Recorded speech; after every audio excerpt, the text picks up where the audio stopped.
Hello there everyone. Welcome to GATE academy again. And अभी आज हम लोग आरसीसी के दूसरे टॉपिक्स पे जाने पे बात करेंगे कि हमने क्या क्या इंपॉर्टेंट टॉपिक्स डिस्कस करने हैं। तो before going into that we are having very wonderful course here for RRB JE, है ना। रोजी रोटी के लिए ये सब करना पड़ता है। अगर आपको लगता है कि मैं केवल कोर्स बेचने के लिए आता हूँ तो ऐसा नहीं है। अगर आप ही बताइए कि अगर कोर्स को प्रोपेगेट नहीं करेंगे तो कोचिंग कोचिंग कैसे चलेगी। और इतने सस्ते दाम पे आपको अवेल करवाया जा रहा है जिसमें केवल सर्वर कॉस्ट होता है और कुछ नहीं होता है। उस चीज को भी काउंट करना रहता है। ठीक है। तो इसमें ऐसी बात नहीं है, आप देख सकते हैं आपके आपके पूरे फायदे का ही सौदा है इसमें। ठीक है, हमारा तो एज इन ज्यादा कुछ है नहीं इसमें।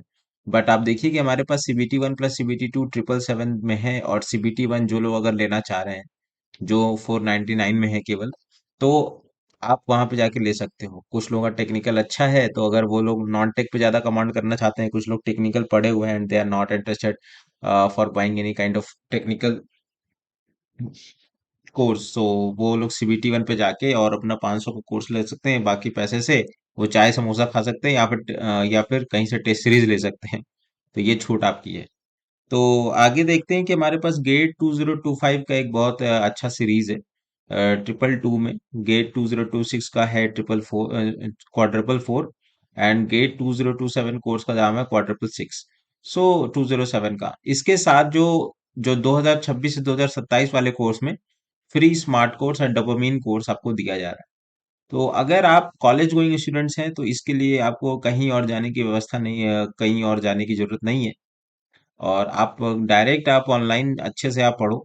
एंड कोई भी डाउट्स आते हैं तो आप प्लीज वहाँ पे कनेक्ट करो और डिस्क्रिप्शन बॉक्स में लिख सकते हो।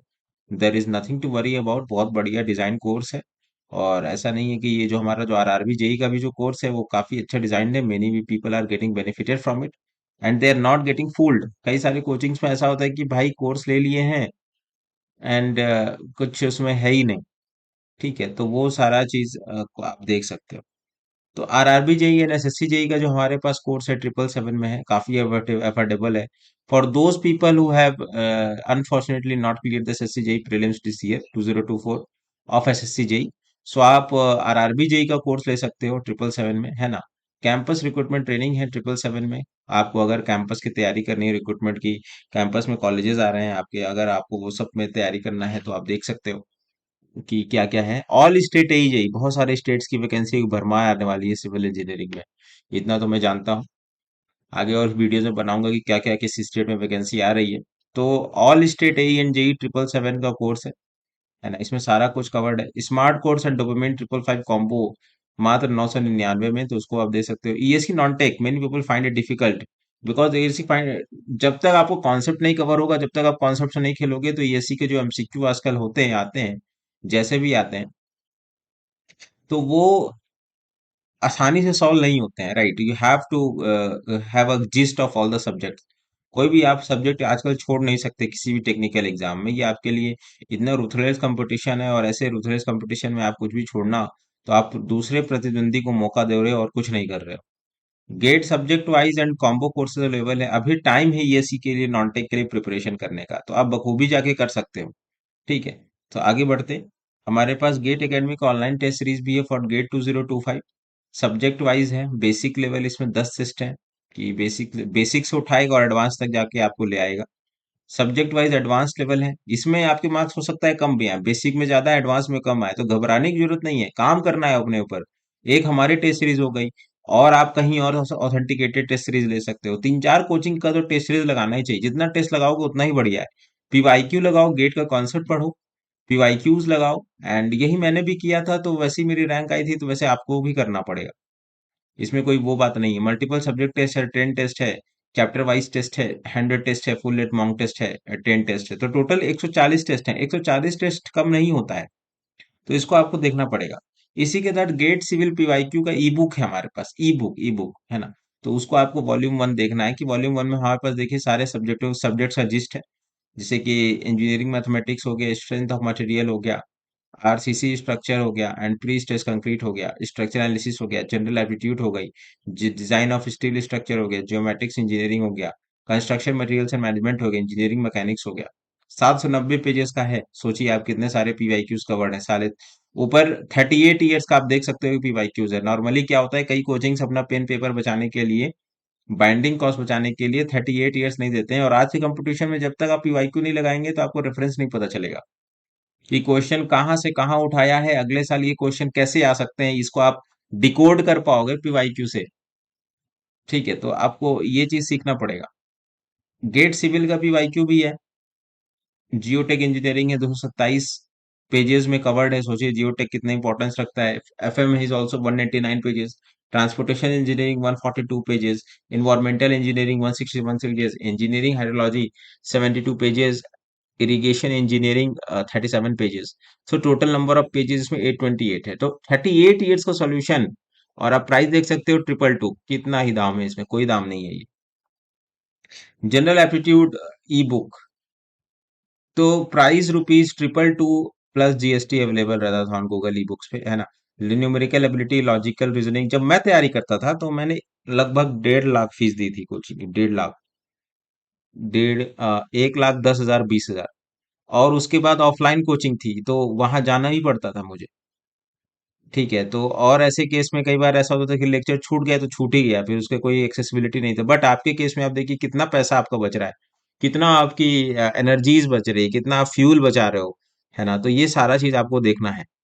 और ऐसे केस में आपकी सेविंग्स भी होगी। पहले गरीब बच्चा कोचिंग नहीं कर पाता था। मेरे बहुत सारे दोस्त है जिसके पास पैसा रहता है तो वो कर ही लेता है, बट जिसके पास पैसा नहीं था और एफर्ट नहीं कर पा रहा था, वो कोचिंग नहीं जा पाया। बोला कि यार मैं यशोदीप अब सेकंड ईयर फाइनल ईयर के बाद ही जाऊंगा, अब देखूंगा। तो ऐसे केस में वो थोड़ा सा पीछे रह गए। देवर फीलिंग लाइक कि देवर फीलिंग डिमोटिवेटेड। सो ऐसे केस में कि थोड़ा सा ये हरासमेंट होती है, तो उसको अकाउंट करना आपको आना चाहिए। कि देखिए आप इतना बढ़िया कोर्स है और 777 रुपीज में आरआरबी जेई का कोर्स है, इधर उधर भाग रहे हैं आप लोग, तो आपको नहीं भागना है। एक साथ तैयारी करिए एक लय में, and nothing will be coming in to your goal, है ना। आपके आप और आपके गेल गोल के बीच में केवल आप हो और कोई नहीं है। ठीक है, तो चलिए हम आरसीसी के टॉपिक के बारे में डिस्कस कर रहे थे। W S M, bond, slab and lintel, share strength हो गया था, स्लैब भी हो गया था कि स्लैब में आपको स्लैब और बॉन्ड, स्लैब एंड लिंटल का आज हम कुछ बात करेंगे। कॉलम है, फुटिंग है, रिटेनिंग वॉल है, प्री स्ट्रेस कंक्रीट है, miscellaneous water tank and staircase है। डब्ल्यू, जो लोग नए हैं उनके लिए, जो लोग वीडियो पहली बार देख रहे हैं, डब्ल्यू एस मेथड में हम लोग critical depth of beam, factor of safety, concrete steel method, ये सब देखे थे। Under reinforced section, balance enforce section, over enforce section, ये सब का सारा फॉर्मूला आता है जो कि आपको पता होना चाहिए। लिमिट स्टेट मेथड में steel, concrete, critical depth, neutral axis, lever arm, ये सारा चीज आपको पता होना चाहिए। आप देख रहे होंगे critical depth axis equal to KD for development, और limiting depth x u limiting is equal to KD. तो आपको पता होना चाहिए अंडर इनफोर्स सेक्शन एलएसएम की कंडीशन में कैसे गवर्न होता है, बैलेंस सेक्शन के केस में कैसे गवर्न होता है, ओवर इनफोर्स सेक्शन के केस में कैसे गवर्न होता है, ये सब आपको पता रहना चाहिए। इफेक्टिव फ्लेंज वेट, इस पे मैंने एक रील भी बनवाने को दिया था, तो आप देखिए मेरे रील्स को आप फॉलो करा करो, बिकॉज उसमें बहुत सारे इंपॉर्टेंट टॉपिक्स, मोटिवेशनल ऑल सब कवर करता हूँ मैं।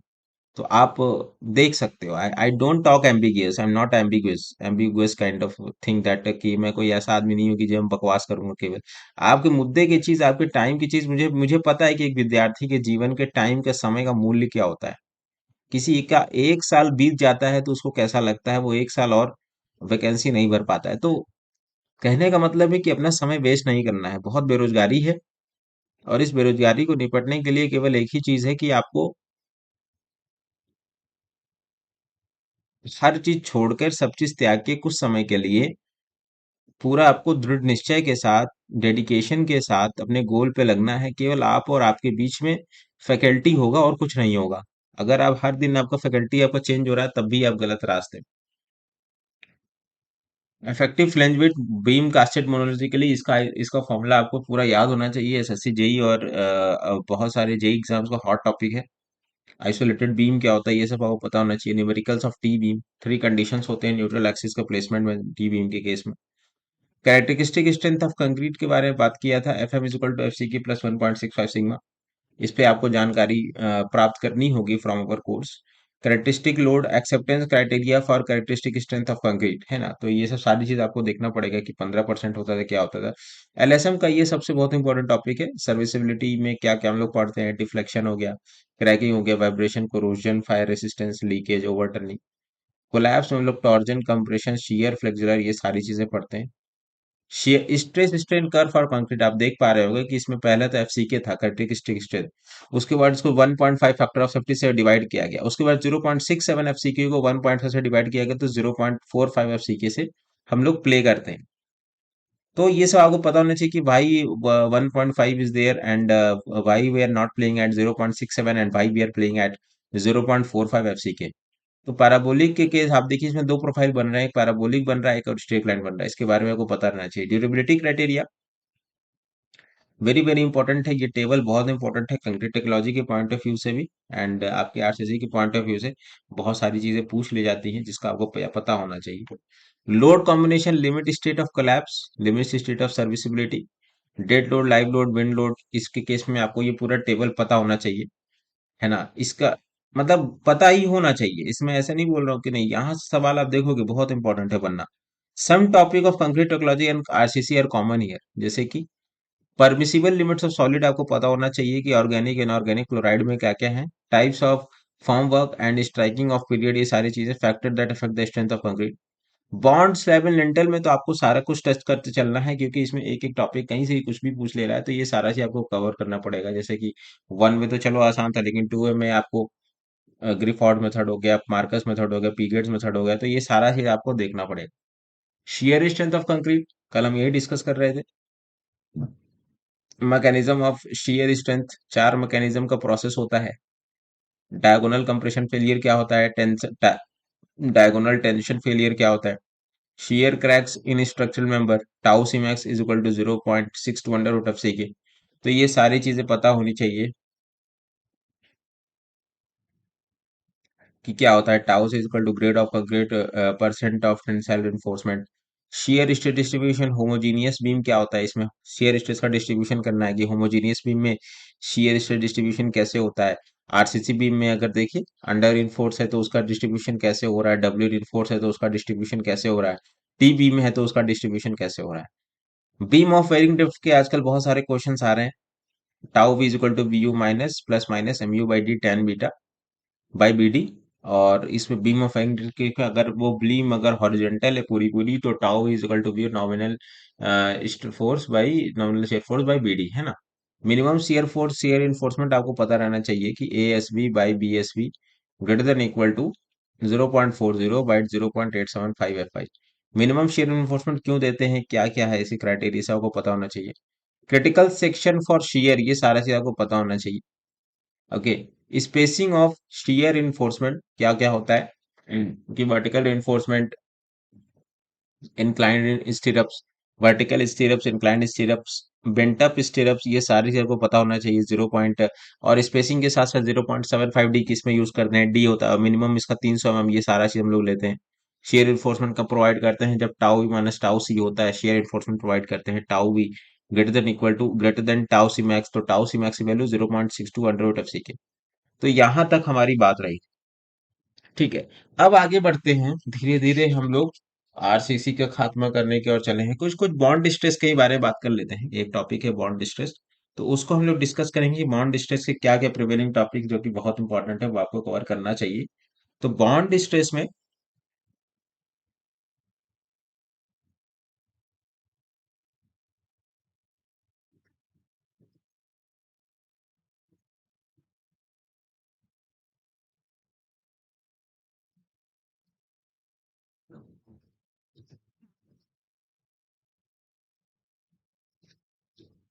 ये फॉर्मूला होता है बॉन्ड स्ट्रेस का, नॉमिनल शेयर फोर्स और N pi five by lever arm. ठीक है, तो ये सारा चीज आपको पता होना चाहिए क्या होता है। तो एल डी जिसमें डेवलपमेंट लेंथ एक आता है कॉन्सेप्ट, डेवलपमेंट लेंथ का, five sigma S T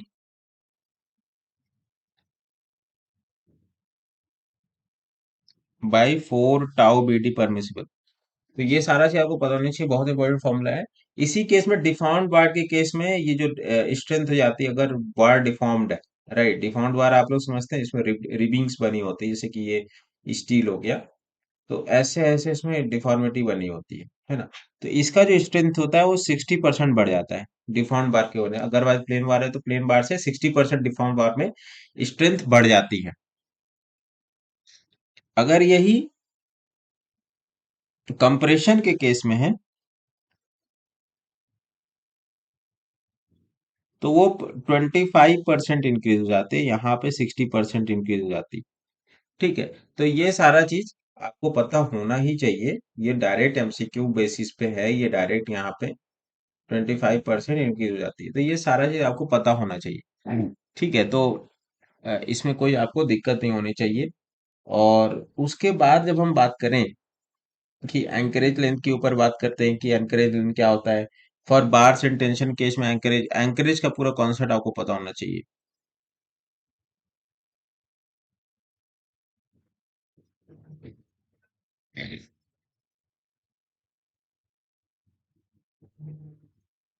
encourage bond क्या होता है, ये सब सारा चीज आपको पता होना चाहिए। टेंशन के केस में क्या होता है, इंटेंशन के केस में क्या होता है, कंप्रेशन के केस में क्या होता है, ये सारा चीज आपको पता होना चाहिए। ठीक है। इंटेंशन कंप्रेशन केस में क्या होता है, पॉजिटिव रिइंफोर्समेंट के पॉजिटिव मोमेंट टेंशन रिइंफोर्समेंट क्या होना चाहिए।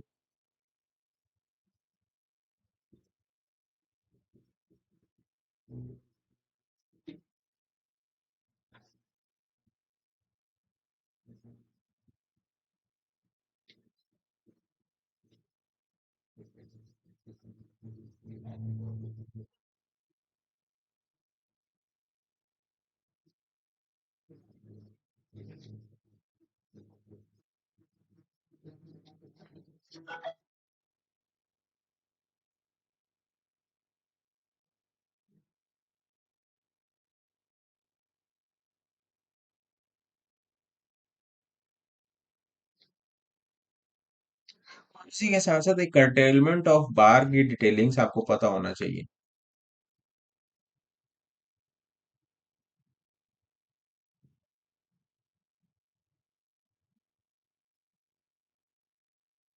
ठीक है। ये आपको सारा चीज आपके इस 777 कोर्स में है, इतना बढ़िया कोर्स है। एंड कोई इसमें दिक्कत नहीं है, बहुत बच्चे ले चुके हैं and they are very getting benefited from it, है ना। तो हमारा एक डेडिकेटेड टेलीग्राम ग्रुप भी है एंड आपका व्हाट्सएप ग्रुप भी है, जिसमें कि हम हर दिन आपका रोजमर्रा की सारी चीजें डिस्कस करते हैं। एंड एंड कोई दिक्कत आने से we all faculties are there with you to handle all the consequences. So this is the thing, आपको ये सारी चीजों को पढ़ना पड़ेगा, है ना। इसमें कोई दिक्कत वाली बात आएगी नहीं। अब आगे बढ़ते हैं कि कॉलम का एक कॉन्सेप्ट हम लोग डिस्कस कर लेते हैं। कॉलम कि कॉलम में क्या क्या जरूरी है, कॉलम क्या क्या चीजें होना चाहिए। देखिए इनको पता नहीं चाहिए कॉलम क्या होता है। Column pedestal, short column, long column,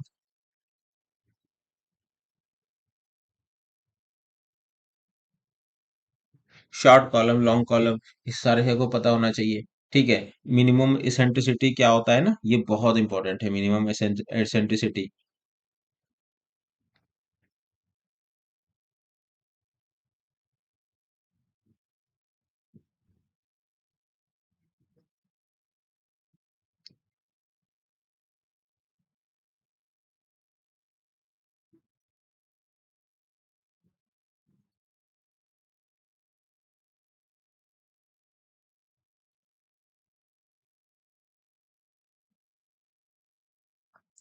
ठीक है। तो इसको आपको अकाउंट करके रखना पड़ेगा। इसी के साथ हम लोग एक मिनिमम एसेंट्रिसिटी क्या होती है, कितना हमको उसको लोड प्रोवाइड करना है, कितने एसेंट्रिक से सेंटर से दूरी से लोड प्रोवाइड करना है, तो ये सारी चीजें आपको देखनी पड़ेंगी। उसी के बाद हमको देखना है कि लॉन्गिट्यूडिनल इन्फोर्समेंट कितना होता है।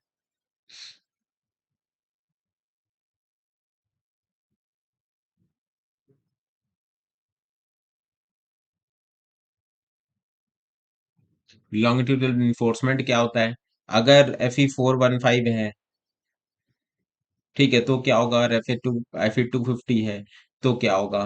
कितना हम लोग लेते हैं वैसे, minimum 0.8%। Okay, minimum 0.8% of gross. और मैक्सिमम कितना लेते हैं, 6% ऑफ ग्रॉस। याद रखना है, भूलना नहीं है। ठीक है। और क्यों करते हैं हम लोग ट्रांसफर रिइंफोर्समेंट इन कॉलम पे, क्यों करते हैं, why we do transfer reinforcement in column.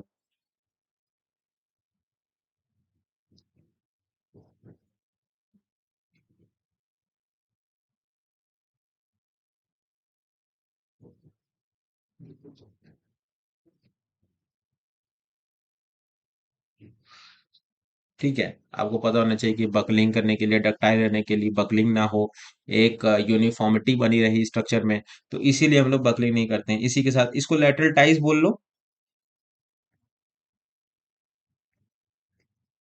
Lateral ties, lateral ties से याद आया,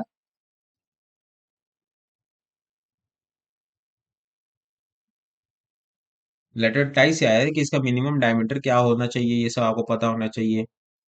मिनिमम डायमीटर क्या होना चाहिए, मैक्सिमम पिच क्या होनी चाहिए, पिच मतलब स्पेसिंग। जैसे कि ये कॉलम है, इसमें,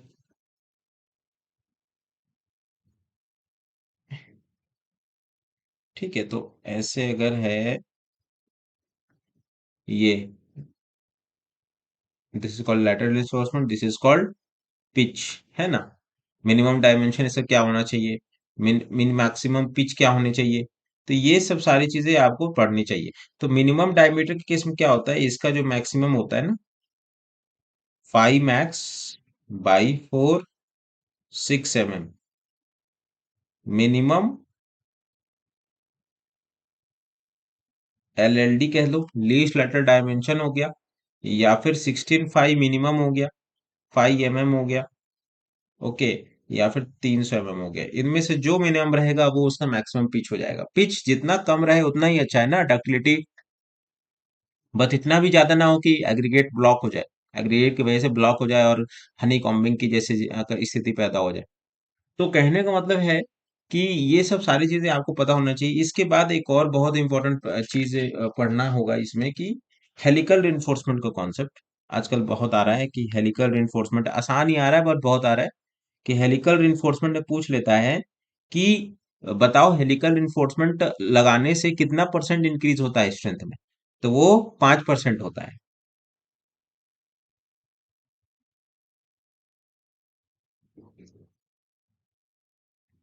इंक्रीज इन 5%। इसका भी आपको पता होना चाहिए कि मिनिमम डायमीटर कितना होना चाहिए, है ना।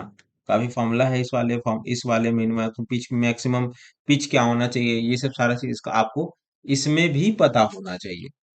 ठीक है। और इसी के साथ सिलेंडरनेस लिमिट ऑफ कॉलम आपको पता होना चाहिए।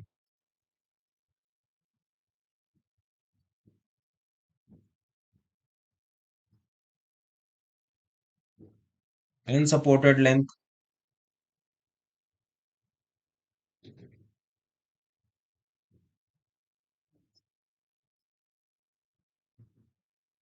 ठीक है, 60 B होता है जो भी है, 60 B है ना। तो ये सब सारा चीज आपको देखना पड़ेगा, लीस्ट लेटरल, है ना। अनसपोर्टेड 100B² क्या होता है, किसमें होता है, ये सब सारा चीज आपको देखना पड़ेगा। ठीक है। उसके बाद कुछ केसेस बनते हैं आजकल इस ग्राफ से, अगर हम लोग जब by axial condition of concrete column पढ़ते हैं तो उसमें एक हम लोग बाई एक्सल कंडीशन का जो ग्राफ होता है वो पढ़ते हैं, कि इसमें पूछा जाता है कि आजकल ये भाग होती है, इसको ABC बोलते हैं। तो ABC का क्या क्या यूटिलिटी है, ABC किसको किसको बोलते हैं, तो ये सब सारी चीज आपको पता होना चाहिए। ठीक है, कि कैसे क्या करना है। उसके साथ आपको पता होना चाहिए कि कॉलम है तो उसका डिजाइनिंग LSM के हिसाब से कैसे होगा और WSM के हिसाब से कैसे होगा। शॉर्ट एक्सियल लोडेड कॉलम है तो उसकी डिजाइनिंग कैसे होगी। ठीक है, शॉर्ट एक्सियल लोडेड है कॉलम,